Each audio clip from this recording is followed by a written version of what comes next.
To our channel में कपिल कुमार एक बार फिर से स्वागत है आपके अपने YouTube channel Kapil Kumar official पर। आज हम बात करने वाले हैं एनटीए नेट 2022 के बारे में। कॉमर्स का जो बहुत ही इम्पोर्टेंट यूनिट है, यूनिट 10 के बारे में बात करेंगे। आयकर की मूलभूत अवधारणाएं, basic concept of income tax, जो आपके लिए पीजीटी, आरपीएससी, टीजीटी, नेट के लिए बहुत ही हेल्पफुल है।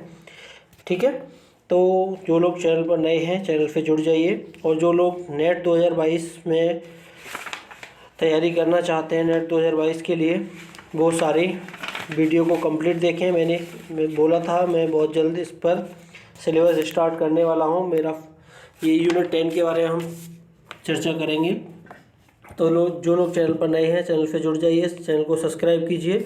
आज हम बात करने वाले हैं आयकर की मूलभूत अवधारणाओं के बारे में। ठीक है, साथ ही साथ जैसे मैं पढ़ाऊंगा आप नोट्स बनाते जाएं जो मैं आपको बता रहा हूं। इसके बाद में हम इससे रिलेटेड क्वेश्चंस भी आपको कराएंगे। ठीक है, जो इम्पोर्टेंट क्वेश्चन एग्जाम में आते हैं उनको भी हम कराएंगे। ठीक है, तो चलिए वीडियो स्टार्ट करते हैं। क्या है आज का टॉपिक? टैक्स। हम जानेंगे सबसे पहले टैक्स होता क्या है।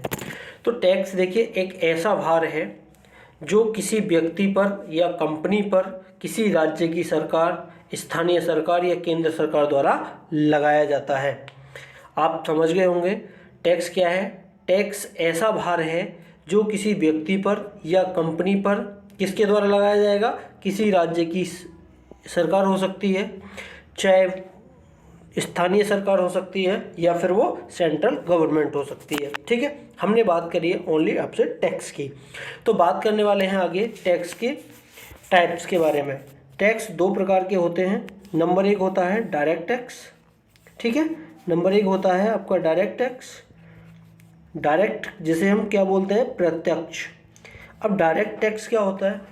ऐसा टैक्स जिसका भार प्रत्यक्ष रूप से करदाता पर पड़ता है। अब यहाँ पे दो चीज़ें निकल के आती हैं। एक तो करदाता, जिसके बारे में हम आगे बात करेंगे। ठीक है, टैक्स, डायरेक्ट टैक्स की बात हम कर रहे हैं अभी आपसे। डायरेक्ट टैक्स क्या है? ऐसा टैक्स जो करदाता द्वारा प्रत्यक्ष रूप से सरकार को भुगतान किया जाता है। ऐसा टैक्स जो करदाता द्वारा प्रत्यक्ष रूप से सरकार को भुगतान किया जाता है, चाहे वो आयकर हो, ठीक है, पूंजी लाभ कर हो, निगम कर हो, प्रतिभूति लेन देन कर हो, बैंकिंग नगद लेन देन कर हो। ठीक है, ये सब क्या है? डायरेक्ट टैक्स के अंतर्गत आते हैं। ठीक है, डायरेक्ट टैक्स का जो चार्ज रहता है सीधे किसी को ट्रांसफ़र नहीं किया जा सकता। जिस व्यक्ति पर ये लगाया गया है उसी व्यक्ति को इसका गवर्नमेंट को पे करना होता है। तो सीधी सी भाषा में हम कह सकते हैं कि ऐसा टैक्स जो करदाता द्वारा सीधे रूप में सरकार को भुगतानित होता है, ऐसा एक टैक्स को क्या कहते हैं? Direct tax. जिसमें आता है आपका इनकम टैक्स। ठीक है, इनकम टैक्स इसमें आ गया। आगे आता है पूंजी लाभ, कैपिटल गेन टैक्स हो गया, निगम कर, कॉर्पोरेट टैक्स हो गया, प्रतिभूति लेन देन कर, इत्यादि इत्यादि। ठीक है, इन चीज़ों को आप नोट कर सकते हैं। आगे हम बात करने वाले हैं आपसे number 2 indirect tax. Indirect tax की हम बात करें, देखिए डायरेक्ट का मतलब सीधा सीधा भार किस पर पड़ता है? करदाता पर। इसमें क्या होता है इनडायरेक्ट टैक्स में? इनडायरेक्ट टैक्स वह टैक्स है जिसका भार करदाता स्वयं के ऊपर न डाल के दूसरे व्यक्ति पर ट्रांसफ़र कर देता है। जैसे आप मान लीजिए एक शॉपकीपर है, उसने वो किसी वस्तु को खरीद के लेके आता है, उस पर भी वो टैक्स पे करता है, लेकिन उस वस्तु को किसको बेचता है? कस्टमर को बेचता है। कस्टमर को बेचता है तो वो उस टैक्स को कहाँ से वसूलता है? कस्टमर से वसूलता है। तो ये क्या है? कस्टमर को लगता है कि मैंने कोई टैक्स नहीं दिया, जबकि कस्टमर उस टैक्स को डायरेक्ट रूप से नहीं बट इनडायरेक्ट रूप से पे करता है। एक बात मैं आपको बता दूं, भारत सरकार की जो इनकम का सबसे ज़्यादा जो स्रोत है वो क्या है? इनडायरेक्ट टैक्स ही है। अब यहाँ पे बात आती है कौन कौन से टैक्स डायरेक्ट हैं, कौन कौन से इनडायरेक्ट हैं। डायरेक्ट में मैंने बताया इनकम टैक्स हो गया, कैपिटल गेन टैक्स हो गया, कॉर्पोरेट टैक्स हो गया, सिक्योरिटी टैक्स सिक्योरिटी लेन देन का जो टैक्स होता है वो हो गया। इनडायरेक्ट टैक्स के अंतर्गत बहुत ही फेमस नाम अभी चल रहा है, आपने सभी ने सुना होगा, GST, goods and service tax. Clear? जो 1 जुलाई 2017 से लागू हुआ था। ठीक है, बात यहाँ तक क्लियर होती है। टैक्स के बारे में बात क्लियर है। बात करते हैं आगे इनकम टैक्स। आज जो हमारा टॉपिक है वो हम पढ़ने वाले हैं इनकम टैक्स के बारे में। क्या है इनकम टैक्स? इनकम टैक्स में दो चीज़ें आती हैं, एक तो इनकम, दूसरा है टैक्स। टैक्स के बारे में बता ही चुका। टैक्स दो प्रकार के होते हैं, डायरेक्ट एंड इनडायरेक्ट। बात करते हैं इनकम। करदाता द्वारा, मेरी बात ध्यान से सुनना, करदाता द्वारा गत वर्ष में कमाई गई आय पर, करदाता द्वारा गत वर्ष में कमाई गई आय पर कर निर्धारण वर्ष में जो कर सरकार को देय होता है उसे हम क्या कहते हैं? इनकम टैक्स कहते हैं। कहने का मतलब जो हम पैसा कमाते हैं एक साल में, ठीक है, उस पर आयकर की जो निर्धारित दरें हैं उसके हिसाब से हमें क्या देना होता है? टैक्स पे करना होता है। तो बात यहाँ तक समझ में आ गई होगी। इनकम टैक्स कैसा कर है? एक प्रत्यक्ष कर है, डायरेक्ट टैक्स है। जो पैसा कमाएगा वही इसको क्या करेगा? पे करेगा। ये कैसा कर है? इनकम पर लगने वाला कर है। ठीक है, यहाँ तक बात क्लियर हो गई होगी। इसमें और कुछ भी है नहीं खास। आगे हम बात करते हैं आयकर की जो अधिनियम बना था वो आपको सभी को पता ही होगा। आयकर अधिनियम कब का है? इनकम टैक्स एक्ट 1961 में बना था। कब बना था? 1961 में, जो लागू हुआ 1 अप्रैल 1962 से लागू हुआ। ये ध्यान रखना। अप्रैल अधिनियम कब का है? स्वतंत्रता के बाद यह अधिनियम 1961 में बनाया गया, जो 1 अप्रैल 1962 से लागू किया गया। ये कई बार क्वेश्चन पूछ लिया जाता है कि आयकर अधिनियम 1961 कब से लागू हुआ, तो बहुत ही इंपॉर्टेंट क्वेश्चन है। कब से लागू हुआ? 1 अप्रैल 1962 से। बात क्लियर है कि इसकी उत्पत्ति किसने की? ठीक है, सर जेम्स विल्सन द्वारा इसकी उत्पत्ति की गई थी, अधिनियम जो आयकर की है। ठीक है, तो आगे बात करते हैं आयकर से जो संबंधित जो महत्वपूर्ण डेफिनेशंस हैं। जैसे मैंने आपसे बात की थी, एक तो बात थी करदाता। तो बात करते हैं क्या होता है करदाता। करदाता को जैसे हम क्या कहते हैं? जो टैक्स पे करता है। करदाता है क्या है? आयकर अधिनियम की धारा 2(7) के अनुसार सबसे जो इम्पोर्टेंट है ना वो है अंडर सेक्शन 2(7). इस चीज़ को ध्यान रखना है। आपसे क्वेश्चन दे देगा, एक तरफ पूछेगा मिलान करिए, एक तरफ करदाता, दूसरी तरफ धाराएं, दूसरा कर निर्धारण वर्ष, गत वर्ष, इस तरीके से टॉपिक दे देगा। एक तरफ धाराएं दे देगा, उनको क्या करना है? मैच करना है। तो हमें पढ़ना क्या है? करदाता क्या होता है? करदाता मैंने आपको बताया, करदाता जो व्यक्ति टैक्स पे करता है वो कौन है? करदाता है। वह व्यक्ति जो इस अधिनियम के अनुसार करदाता हो वो करदाता होगा। जो व्यक्ति कर देने के लिए दायी हो वो करदाता होगा, या जिस पर आयकर की कार्यवाही चल रही है वो करदाता हो सकता है। ठीक है, वह व्यक्ति जिस पर उसे प्राप्त सुविधाओं या लाभों या अन्य किसी आय या उसकी स्वयं की आय, अन्य किसी व्यक्ति की हानि निर्धारण के संबंध में कार्रवाई चल रही हो। मैंने आपको बताया था करदाता कौन हो सकता है? जो व्यक्ति कर देने के लिए दायी है, करदाता है। ठीक है, जो व्यक्ति ब्याज तथा अर्थदंड की राशि देने वाला हो वह करदाता है। जिस पर आयकर की कार्यवाही चल रही है वह भी करदाता है। ठीक है, जो इस अधिनियम के अंतर्गत करदाता मान लिया गया है वह क्या होगा? करदाता होगा। तो सबसे इम्पोर्टेंट क्या रखना है आपको? अंडर सेक्शन 2(7) में आयकर की परिभाषा दी गई है। Under section 2(7). क्लियर। बात करते हैं हम आपसे कर निर्धारण वर्ष। कर निर्धारण वर्ष क्या होता है? कर निर्धारण वर्ष मैंने आपको बताया, करदाता द्वारा गत वर्ष में कमाई गई आय पर जो राशि सरकार को देय होती है, जिस वर्ष में जो राशि सरकार को देय होती है उसे हम क्या कहते हैं? कर निर्धारण वर्ष कहते हैं। अंडर सेक्शन 2(9) आयकर अधिनियम की धारा 2(9) के अनुसार कर निर्धारण वर्ष का अर्थ क्या है? अब हम बात करेंगे इनकी क्या अर्थ हो सकता है। ऐसी 12 माह की अवधि जो प्रत्येक वर्ष 1 अप्रैल से स्टार्ट होती है और 31 मार्च को समाप्त होती है। कब समाप्त होती है? 31 मार्च को। अगर हम वर्तमान में बात करें तो वर्तमान में कौन सा कर निर्धारण वर्ष चल रहा है? वर्तमान में अगर हम बात करें तो कर निर्धारण वर्ष कब है? जब मैं इस वीडियो को बना रहा हूँ उस समय की मैं बात कर रहा हूँ। अगर हम आपसे बात करें तो कर निर्धारण वर्ष असेसमेंट ईयर इसको हम बोलते हैं, चल रहा है 2021-22। ठीक है, ये कब स्टार्ट हुआ होगा? 1 अप्रैल 2022 से 21 से स्टार्ट हुआ। कब ख़त्म होगा? 31 मार्च 2022 को क्या हो जाएगा, समाप्त हो जाएगा। तो बात समझ में आ गई होगी। कर निर्धारण वर्ष ऐसा वर्ष जिस वर्ष करदाता को अपनी गत वर्ष में कमाई गई आय पर टैक्स पे करना होता है, उसे हम क्या कहते हैं, कर निर्धारण वर्ष कहते हैं। इसकी परिभाषा आयकर अधिनियम 1961 की धारा 2(9) के में दी गई है। ठीक है, ऐसी 12 माह की अवधि जो प्रत्येक वर्ष 1 अप्रैल से स्टार्ट होती है, 31 मार्च को समाप्त हो जाती है। वर्तमान में कौन सा है, 21-22। क्लियर, बात आगे बढ़ती है। क्या है आगे, गत वर्ष। गत वर्ष क्या है, गत वर्ष के बारे में अगर बात करें, गत वर्ष ऐसी 12 माह की अवधि जो बीत गई है, ऐसी 12 माह की अवधि जो बीत गई है, जो प्रत्येक वर्ष 1 अप्रैल से प्रारंभ होती है और 31 मार्च को समाप्त होती है। कहने का मतलब गत वर्ष में कमाई गई आय पर करदाता को, प्रीवियस ईयर इसको बोलते हैं, प्रीवियस ईयर में कमाई गई आय पर करदाता को असेसमेंट ईयर कर निर्धारण वर्ष में क्या देना होता है, टैक्स देना होता है। तो हम कह सकते हैं अंडर सेक्शन, गत वर्ष की जो धारा है 3 है, अंडर सेक्शन क्या है 3, ऐसी 12 माह की अवधि जो बीत गई है। ठीक है, तो अभी वर्तमान में असेसमेंट ईयर मैंने बताया 2021-22 असेसमेंट ईयर है, तो इसके लिए गत वर्ष कौन सा होगा, गत वर्ष से ठीक पूर्व 12 माह की अवधि, तो कौन सा होगा 2020-21। ये कब स्टार्ट हुआ होगा, 1 अप्रैल 2020 को स्टार्ट हुआ होगा और कब ख़त्म हो गया 31 मार्च 2021 तक जो पैसा कमाया है व्यक्ति ने, उसकी आय पर जो कब टैक्स देना होगा, 21-22 में। ठीक है, तो गत वर्ष आपके समझ आ गया होगा। क्वेश्चन सीधा सीधा पूछ लिया जाता है, कर निर्धारण वर्ष 2020-21 के लिए, 2020-21 के लिए कौन सा गत वर्ष होगा, तो 20-21 के लिए कौन सा होगा 19-20, 21-22 पूछे तो कौन सा होगा 20-21, 22-23 पूछे तो कौन सा हो जाएगा 21-22। बात क्लियर हो गई।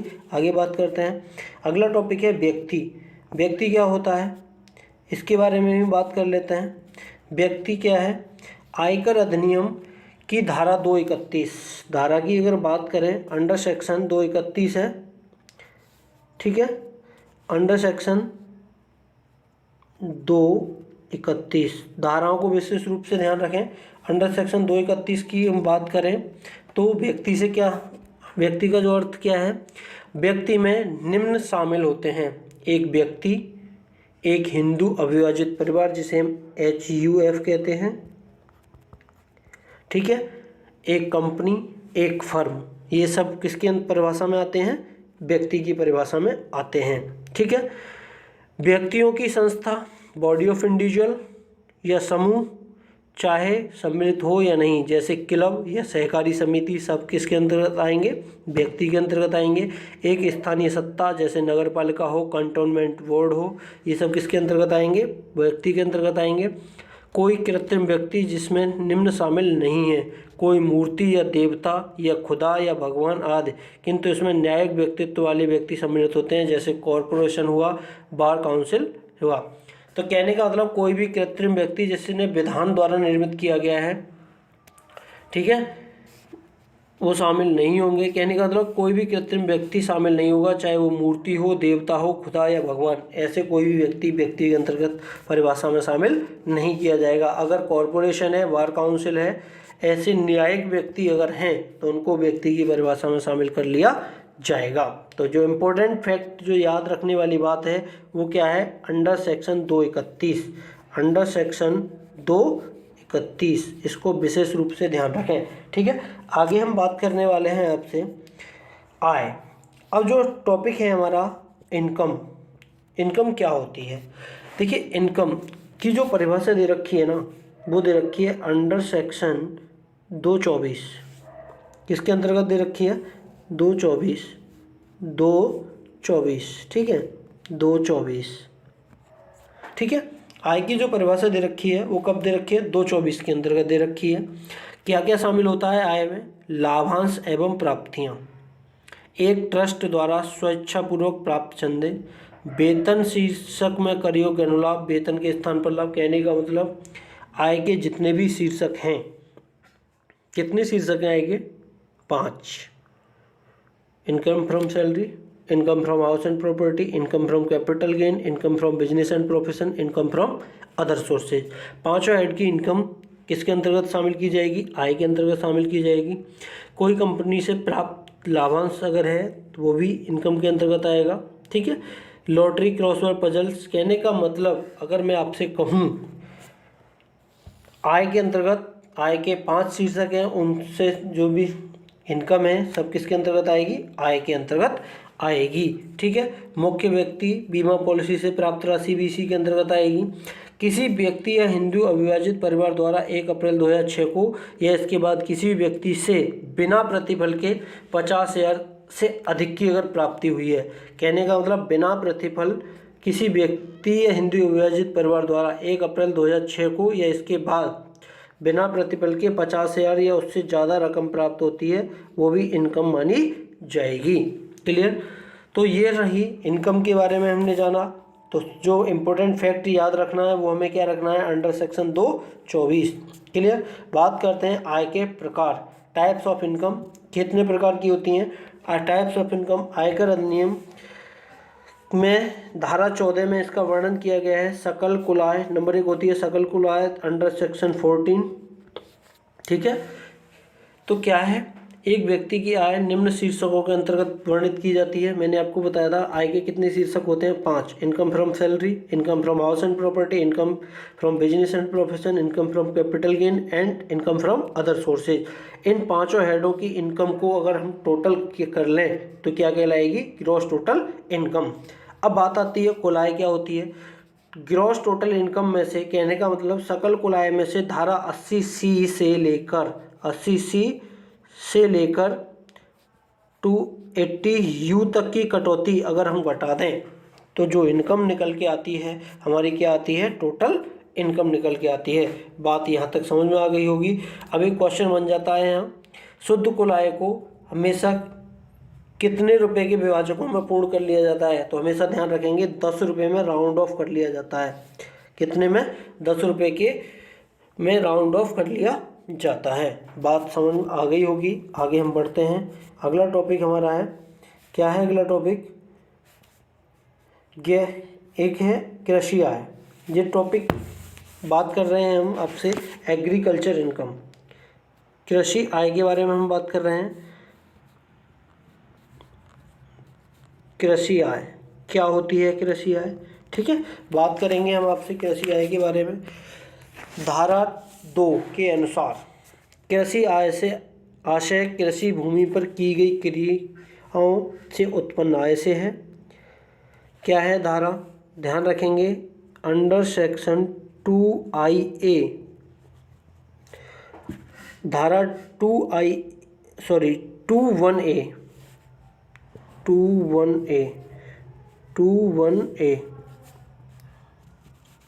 ठीक है। अंडर सेक्शन 21A के अनुसार कृषि आय से आशय कृषि भूमि पर की गई कृषि क्रियाओं से उत्पन्न आय से है। ये कृषि क्रियाएं कृषि से जुड़ी होनी चाहिए। कृषि आय यदि भारतीय कृषि भूमि से हुई है तो वह धारा 10(1) के अंतर्गत पूर्णतः टैक्स फ्री है। क्लियर। तो कृषि आय क्या होती है? कृषि आय जो भी है कृषि कार्यों से उत्पन्न कृषि क्रियाओं से होनी चाहिए, कृषि भूमि से जुड़ी हुई होनी चाहिए, कृषि क्रियाओं से जुड़ी हुई होनी चाहिए। भारत में अगर कृषि भूमि है उस पर कृषि क्रियाएं की गई हैं, उससे जो आय होती है वह आयकर अधिनियम की धारा 10(1) के अंतर्गत क्या होती है? टैक्स फ्री होती है। क्या होती है? Tax free. भारतीय एग्रीकल्चर इनकम टैक्स फ्री है। केंद्र सरकार ने अभी तक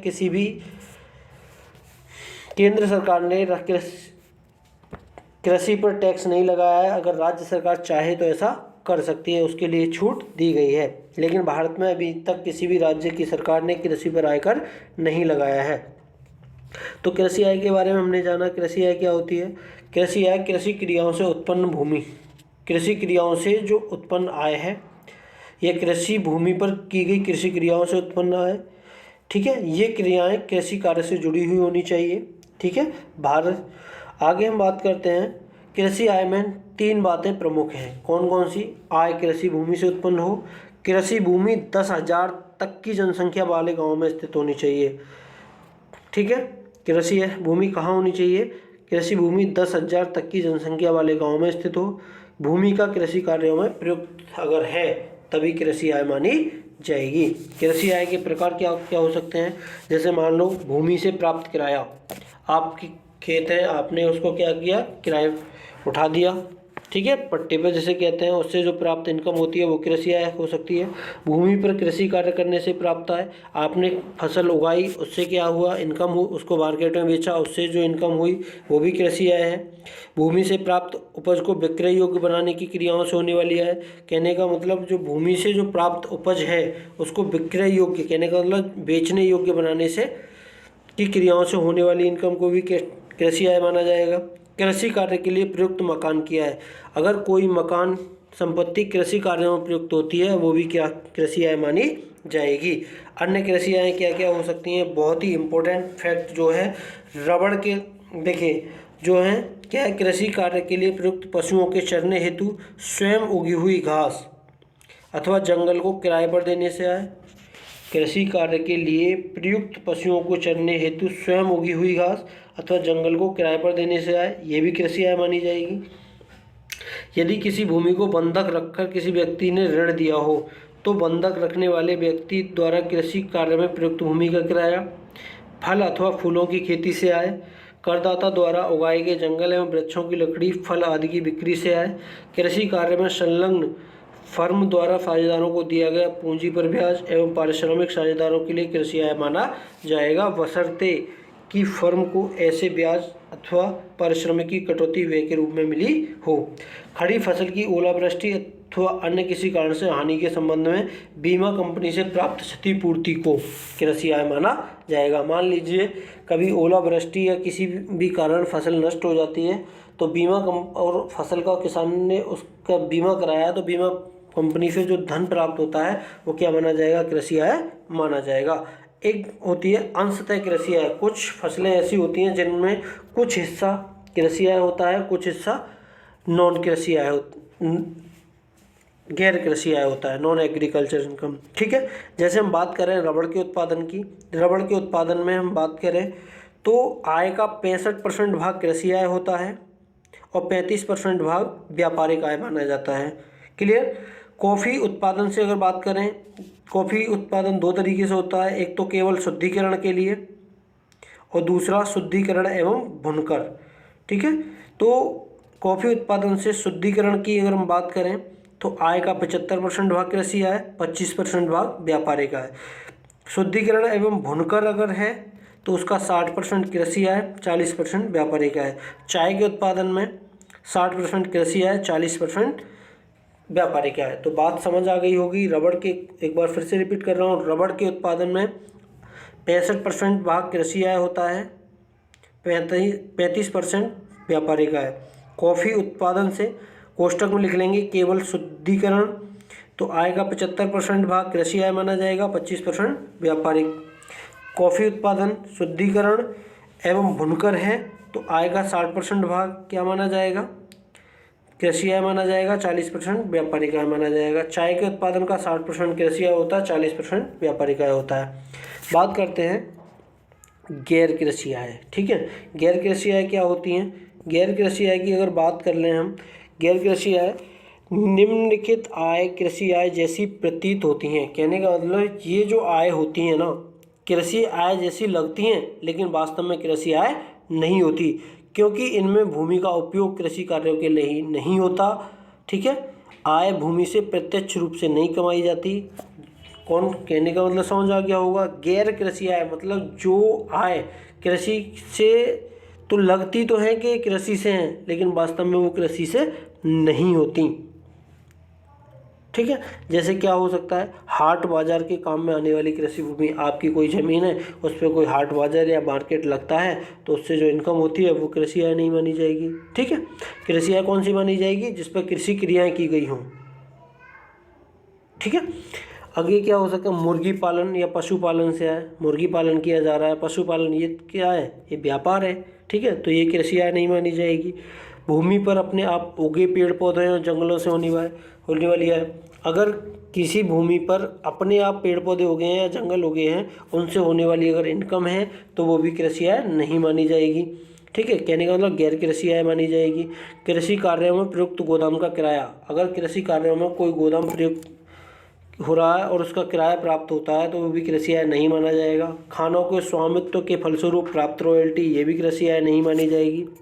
कृषि फार्म के मैनेजर को प्राप्त पारिश्रमिक, ईंट के भट्टों से होने वाली आय, कृषकों को सिंचाई के लिए पानी देने से होने वाली आय, डेयरी फार्म से होने वाली आय, कृषि कार्यों में लगी कंपनी से प्राप्त लाभांश, तालाब के सिंगाड़ों से प्राप्त आय, समुद्र या झील के पानी से नमक निकालने से होने वाली आय, कृषि फार्म में कार्य करने वाले कर्मचारियों का वेतन, कृषक को फसल का अधिक उत्पादन करने पर प्राप्त आय, खड़ी फसल खरीदकर शेष कृषि आय करने से प्राप्त हुई आय। कहने का मतलब गैर कृषि आय ऐसी आय होती हैं जो दिखने में तो कृषि आय जैसी लगती हैं, वास्तव में कृषि आय नहीं होती।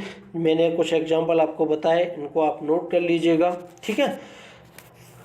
आगे बात करते हैं आपसे निवास स्थान एवं कर दायित्व। देखिए, एक करदाता का जो कर दायित्व निर्धारित किया जाता है वो सबसे पहले निवास स्थान के आधार पर निर्धारित किया जाता है। किसके आधार पर? निवास स्थान के आधार पर। निवास स्थान के आधार पर करदाता को 3 श्रेणियों में बांटा गया है। नंबर 1 होता है साधारण निवासी, नंबर 2 होता है असाधारण निवासी और नंबर 3 होता है अनिवासी। क्लियर? लेकिन अब हम सबसे जो बड़ा प्रश्न है हमारे सामने वो ये है कि हम इसकी पहचान कैसे करेंगे कि कौन व्यक्ति साधारण निवासी होगा, कौन व्यक्ति असाधारण निवासी होगा, कौन व्यक्ति अनिवासी होगा। ठीक है, तो इसके लिए हमारे आयकर अधिनियम में कुछ शर्तें हैं। क्या शर्तें हैं जानेंगे उनके बारे में। देखिए, 2 कंडीशंस हैं। नंबर 1 है बेसिक कंडीशंस। क्या कंडीशंस है? Basic condition. हम बात करें बेसिक कंडीशन क्या होगी। बेसिक कंडीशन में अगर हम बात करें आपसे, बेसिक जिसे हम आधारभूत शर्त बोलते हैं, और नंबर 2 होती है एडिशनल कंडीशन। एडिशनल बेसिक क्या है? बेसिक में पॉइंट 1 पॉइंट 2 2 पॉइंट है। बेसिक कंडीशन है करदाता को गत वर्ष में कम से कम 182 दिन भारत में रहना अनिवार्य है। कितने दिन? 182 दिन भारत में रहना अनिवार्य है। ठीक है, बेसिक कंडीशन की फर्स्ट क्या है? करदाता को गत वर्ष में कम से कम 182 दिन भारत में रहना अनिवार्य है। दूसरी कंडीशन क्या है? करदाता को गत वर्ष से पूर्व के 4 वर्षों में 365 दिन, गत वर्ष से पूर्व के 4 वर्षों में 365 दिन और गत वर्ष में 60 दिन भारत में रहना अनिवार्य है। ठीक है, ये क्लियर बात समझ आ गई होगी। करदाता को गत वर्ष से पूर्व के 4 वर्षों में 365 दिन और गत वर्ष में 60 दिन भारत में रहना अनिवार्य है। ठीक है, कुछ विशेष दशाएं हो सकती हैं। विशेष दशाएं क्या हो सकती हैं? एक भारतीय नागरिक की दशा में यदि वह व्यक्ति विदेश में सेवा करने के लिए या किसी भारतीय जहाज के कर्मी दल के सदस्य के रूप में गत वर्ष में भारत के बाहर गया है, ठीक है, तो आधार शर्त को पूरा करने के लिए उसे 60 दिन के स्थान पर 182 दिन रहना होगा। कहाँ पे? भारत में। तो बात समझ आई होगी। कुछ विशेष कंडीशंस क्या है? कहने का मतलब कोई भी भारतीय नागरिक अगर है और वो विदेश में सेवा करने के लिए चला जाता है या भारतीय जहाज में कर्मी दल के सदस्य के रूप में गत वर्ष में भारत के बाहर गया है, तो उसे 60 दिन के स्थान पर 182 दिन भारत में रहना अनिवार्य है। ठीक है, अब बात क्या है? सेकंड, एक भारतीय नागरिक या भारतीय मूल के व्यक्ति की दशा में यदि वह व्यक्ति विदेश में है और गत वर्ष में भारत आता है, मान लीजिए कोई व्यक्ति भारतीय मूल का है और विदेश में रहता है और गत वर्ष में वह क्या आता है? भारत में आता है, तो उसे 60 दिन के स्थान पर 182 दिन भारत में रहना होगा। कुल मिलाकर अगर हम बात करें, कोई भी व्यक्ति, भारतीय व्यक्ति अगर विदेश में सेवा करने के लिए गत वर्ष में गया है तो उसे 60 दिन के स्थान पर 182 दिन भारत में रहना होगा। तो बेसिक की 2 कंडीशन हो गई। नंबर 1 है करदाता को गत वर्ष में कम से कम 182 दिन भारत में रहना होगा। नंबर 2 है करदाता को गत वर्ष से पूर्व के 4 वर्षों में 365 दिन और गत वर्ष में 60 दिन। कुछ विशेष दशाओं में यदि करदाता गत वर्ष में भारत के बाहर गया है और या फिर भारतीय मूल का व्यक्ति कोई भारत आता है तो उसे 60 दिन के स्थान पर 182 दिन भारत में रहना अनिवार्य है। बात करते हैं एडिशनल कंडीशन। एडिशनल कंडीशन क्या हो सकती हैं? एडिशनल कंडीशन की हम बात करें तो दो होती हैं। इसमें भी करदाता को गत वर्ष से तुरंत पूर्व के 10 वर्षों में 2 वर्ष भारत का निवासी रहा हो। कितने वर्ष? 2 वर्ष भारत का निवासी रहा हो। दूसरी कंडीशन है करदाता को गत वर्ष से पूर्व के 7 वर्षों में 730 दिन 7 वर्षों में 730 दिन भारत में रहा हो। ठीक है, तो बात यहाँ तक क्लियर हो जाती है। चलिए, हमें बेसिक कंडीशंस के 2 पॉइंट पता चल गए। करदाता को गत वर्ष में कम से कम 182 दिन भारत में रहना होगा। दूसरी है करदाता को गत वर्ष से पूर्व के 4 वर्षों में 365 दिन और गत वर्ष में 60 दिन भारत में रहना अनिवार्य है। यदि करदाता भारतीय नागरिक है और विदेश में सेवा गत वर्ष में विदेश में सेवा करने के लिए जाता है, भारतीय जहाज में कर्मी दल का सदस्य है, ठीक है, या कोई भारतीय मूल का व्यक्ति भारत के बाहर रहता है और गत वर्ष में भारत आता है, तो उसे 60 दिन के स्थान पर 182 दिन भारत में रहना होगा। एडिशनल कंडीशन क्या है? करदाता को गत वर्ष से पूर्व के 10 वर्षों में 2 वर्ष भारत में रहा हो। दूसरी कंडीशन है करदाता को गत वर्ष से पूर्व के 7 वर्षों में 730 दिन भारत में रहा हो। ठीक है, तो ये हमें पता चल गया कि बेसिक कंडीशंस क्या होती हैं, एडिशनल कंडीशंस क्या होती हैं, लेकिन अब भी हम डिफाइन नहीं कर पा रहे हैं कि इनको कैसे करदाता को डिफाइन करेंगे। ठीक है, तो मैं एक छोटा सा तरीका आपको बता रहा हूँ, केवल मेरी बात समझने का प्रयास कीजिएगा। ठीक है, एक व्यक्ति, हिंदू अविभाजित परिवार, केवल व्यक्ति की बात कर रहा हूँ, व्यक्ति के अंतर्गत जितने भी आते हैं उनकी मैं आपसे बात कर रहा हूँ। ठीक है, क्या हो सकते हैं व्यक्ति के लिए? मैं एक छोटी सी बात आपसे शेयर करना चाहता हूँ। क्या है वो बात? ठीक है, जानेंगे। अगर देखिए, बेसिक की एक और एडिशनल की दोनों शर्तों को अगर वो पूरा करता है तो क्या होगा? निवासी होगा। कहने का मतलब साधारण निवासी होगा। बेसिक की कम से कम 2 में से एक, एडिशनल की दोनों शर्तों को अगर फॉलो करता है तो साधारण निवासी। ठीक है, और बेसिक की एक भी नहीं करता, एडिशनल की एक करे या दोनों करे तो क्या होगा? अनिवासी होगा। ठीक है, अब बात समझ आ गई। बेसिक की एक, एडिशनल की दोनों, निवासी। बेसिक की एक भी नहीं, एडिशनल की एक करे या दोनों करे, अनिवासी। और बेसिक की एक करे, मैं बात करता हूँ यहीं पे आपसे, बेसिक की क्या करे? एक करे। ठीक है, और एडिशनल की भी एक करे या एक भी नहीं करे तो क्या होगा हमारा? असाधारण निवासी। बात यहाँ तक समझ आ गई होगी। ठीक है, बात करते हैं अपने आगे नेक्स्ट टॉपिक। तो पहचान कर लेंगे ना सब। देखिए, बेसिक की एक कंडीशन, एडिशनल की दोनों फॉलो करता है तो निवासी। बेसिक की एक भी नहीं, एडिशनल की एक करे या दोनों, कहने का मतलब बेसिक की एक भी कंडीशन फॉलो नहीं करता, अनिवासी। बेसिक की एक करता है, एडिशनल की एक करता है या एक भी नहीं करता, असाधारण निवासी। बात आगे क्लियर। नेक्स्ट क्या है? कर मुक्त आय, टैक्स फ्री इनकम्स। क्लियर।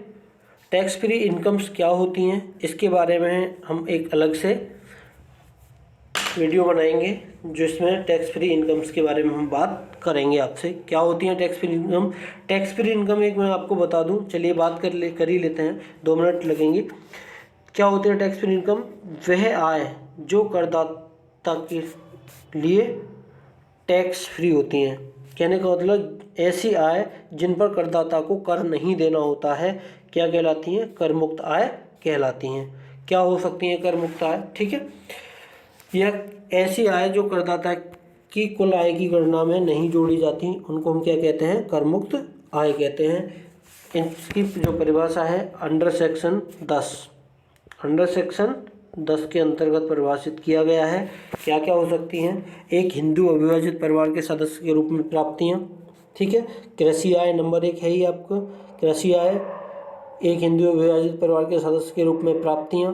ठीक है, फर्म की कुल आय के भाग, यात्रा रियायत, विदेश में प्राप्त भत्ते या अनुलाभ, किसी व्यक्ति के परिवार की सदस्य की आय, मृत्यु तथा अवकाश की ग्रेच्युटी, अर्जित अवकाश का नकदीकरण, छटनी क्षतिपूर्ति।